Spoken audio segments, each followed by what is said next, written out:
Un petit état des lieux du marché des comics aux États-Unis s'impose, les amis. En fait, c'est marrant parce que il y a quelques années, il y a quelques mois, je suivais très religieusement les chiffres de vente publiés sur le site icv2.com qui tous les mois nous offre le top 500 des ventes de comics aux États-Unis. Donc on peut voir ce qui marche pas. On voit que Marvel a 50% de part de marché, que DC Comics est toujours numéro 2 et qu'ils ont 40 ou 45%, et que tous les autres se partagent les miettes. Image Comics, Aspen Comics, Valiant, etc. C'est tout petit, faut le savoir. C'est Marvel et DC qui écrasent le game, comme on dit. Et en fait, Bleeding Cool, le site de rumeurs et d'actu aux États-Unis, enfin en Angleterre, c'est un site anglais d'ailleurs, mais ça parle de l'industrie américaine, a publié un article et qui m'a dit mais oui, mais c'est vrai que je regarde plus ça, je me suis un peu désintéressé de tout ça. C'est vrai que je regarde vachement le marché français depuis quelques temps et je me suis dit tiens, qu'est-ce qui marche pas.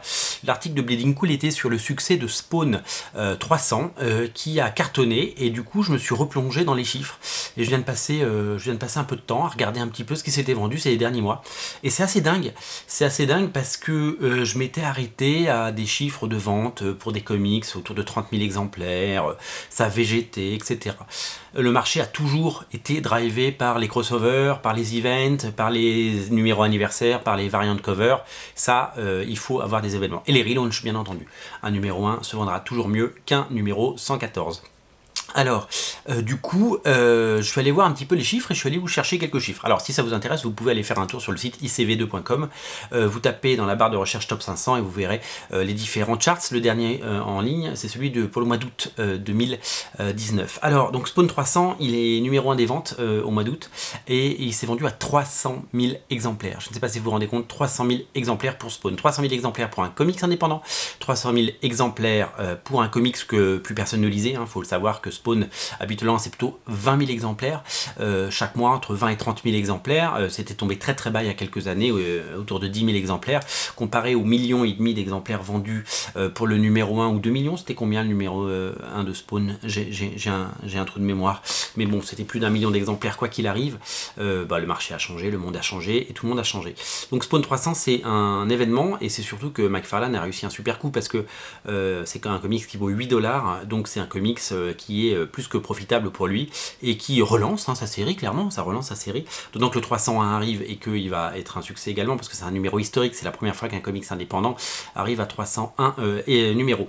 Donc ça va être assez énorme. Bravo à Todd McFarlane. D'abord qu'un comics indépendant soit sur la première marche du podium, c'est énorme, et bravo à Todd McFarlane parce que vendre 300 000 exemplaires d'un comics, c'est beaucoup de nos jours, c'est beaucoup, 300 000 exemplaires. Alors le mois dernier, le numéro 1, c'était Absolute Carnage numéro 1. On n'a pas mesuré le succès d'Absolute Carnage, nous ça a bien marché à notre petit niveau, sur notre petite boutique, on en a passé quelques dizaines évidemment, mais aux États-Unis c'est 233 000 exemplaires vendus, et ouais, 233 000 exemplaires d'Absolute Carnage, numéro 1, c'est assez dingue, ce qui a fait dire à Donny Cates, le scénariste d'Absolute Carnage, bravo à Todd McFarlane, tu m'as battu le mois suivant, et si tu as envie que je t'écrive quelques numéros, appelle-moi, mais il a un contrat d'exclusivité chez Marvel, donc ce sera pas possible. Le mois d'avant c'était House of X qui était numéro 1, House of X qui s'est vendu à 185 000 exemplaires. C'est énorme pour des X-Men. Les X-Men avaient été complètement laissés à l'abandon ces dernières années chez Marvel, complètement oubliés. Les derniers relaunchs n'avaient pas marché. X-Men Blue, X-Men Gold, c'était moins de 30 000 exemplaires. Et là, d'un coup, on est à 185 000 exemplaires. Dans la continuité, vous regardez sur les chiffres du mois d'août, les chiffres se maintiennent très très bien. On est autour de 130 000 exemplaires. C'est très très bon. Et vu le succès sur originalcomics.fr, évidemment, nous, on est tout petits. On en a vendu quelques dizaines de chaque. Mais on a vu qu'il se passait quelque chose. Powers of 10 s'est vendu un tout petit peu moins bien. Où est-ce que j'ai écrit le chiffre? Oui, 167 000. Oui, on est à 18 000 exemplaires de moins. Mais bon, après, il y a eu des seconds tirages, etc. Donc, au cumulé, on est à bien plus que ça. Mais on est quand même sur des chiffres exceptionnels. Le record d'avant de l'année, c'était chez DC, qu'il fallait aller le chercher. Detective Comics 1000 s'est vendu à plus de 600 000 exemplaires. Et ça, c'est complètement fou. Surtout que le numéro coûtait 10$, donc ça fait quand même 6 millions d'euros de chiffre d'affaires, 6 millions de dollars de chiffre d'affaires. C'est pas rien. Et l'autre gros succès chez Marvel, ça a été le Marvel Comics 1000. Honnêtement, nous, on en a vendu beaucoup. Il en reste quelques-uns, je crois, sur originalcomics.fr. On n'a pas trop poussé les quantités parce qu'on y croyait moyennement. Le numéro s'est avéré être plutôt qualitatif qualitatif et plutôt bien produit et très surprenant de ce côté-là.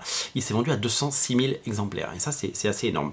Alors du coup je suis allé chercher d'autres chiffres de numéro 1, la relance de Batman Superman dessinée par David Marquez qui passe de chez Marvel à DC, 150 000 exemplaires, c'est énorme. Le dernier numéro de Walking Dead s'est vendu à 111 000 exemplaires pour le premier tirage, donc si on rajoute le deuxième tirage, ça va aller bien plus haut. Curse of the White Knight numéro 1 de Sean Murphy, la seconde série White Knight, Batman White Knight, 91 000 exemplaires, ouais. Vampirella numéro 1, c'est dingue, Vampirella 76 000 exemplaires, c'est vachement bien pour un petit éditeur comme Dynamite. Spawn 299, donc je vous ai dit le 300 c'est vendu à 300 000 exemplaires. Il y avait déjà eu un effet sur l'épisode 299 parce que celui-là s'est vendu à 60 000 exemplaires. Je vous dis habituellement on était plutôt entre 20 et 30 000 exemplaires, donc il en a vendu 2 fois plus, voire 3 fois plus. Alors je suis allé voir chercher quelques chiffres intéressants également, notamment un très bon coup pour Marvel, la réédition en facsimilé de Giant Size X-Men numéro 1 Dave Cockrum, en facsimilé 31 000 exemplaires. Alors c'est jackpot pour Marvel parce que le numéro il a 40 ans, il a été amorti 170 000 fois et ils le ressortent à 4 $ et ils en vendent 31 000 exemplaires. C'est assez dingue. Ce qui prouve que les X-Men sont toujours là et que la nostalgie ça a du bon. Je vous avais parlé dans plusieurs émissions du succès de Black Cat numéro 1 avec la couverture de J. Scott Campbell, c'est 255 000 exemplaires. Je ne sais pas si vous vous rendez compte, 255 000 exemplaires pour un comics Black Cat qui est un personnage de seconde zone dans l'univers Spider-Man, c'est énorme. Et enfin, un dernier petit numéro, et c'est ça qui est dingue, c'est que la dernière série Lady Mechanica, le numéro 1 de Lady Mechanica Sangré, s'est vendu à 11 000 exemplaires. Alors c'est pas dingue, 11 000 exemplaires, c'est pas dingue du tout, d'autant que les précédentes séries Lady Mechanica étaient plutôt autour de 16 000, 18 000 exemplaires pour les numéros 1, c'est même monté à plus de 20 000 exemplaires. C'est une série qui, sur la durée, se vend, donc il continue à vendre des numéros 1 de toutes les séries assez régulièrement. 11 000 exemplaires, c'est pas dingue, mais 11 000 exemplaires pour un tout petit éditeur qui s'appelle Benitez Productions, qui est perdu dans le catalogue quand on passe commande, c'est pas mal, 11 000 exemplaires. Et puis, la nouvelle série n'est pas dessinée par Joe Benitez, c'est ça qu'il faut savoir aussi, donc peut-être que ça a joué.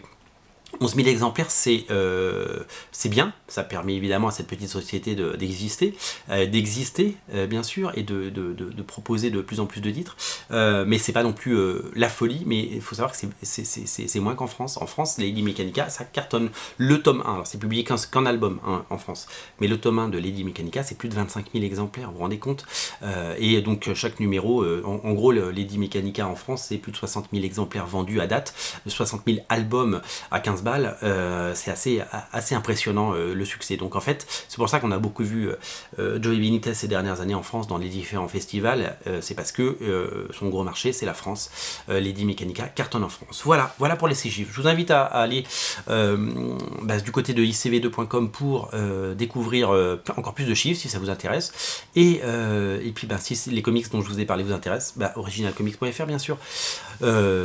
2 clics et vous y êtes. Voilà, c'est tout pour aujourd'hui et j'espère vous avoir intéressé avec ces quelques données. Voilà, j'espère que je vous ai pas noyé avec les chiffres, surtout qu'ils s'inscrivent pas en bas de l'écran.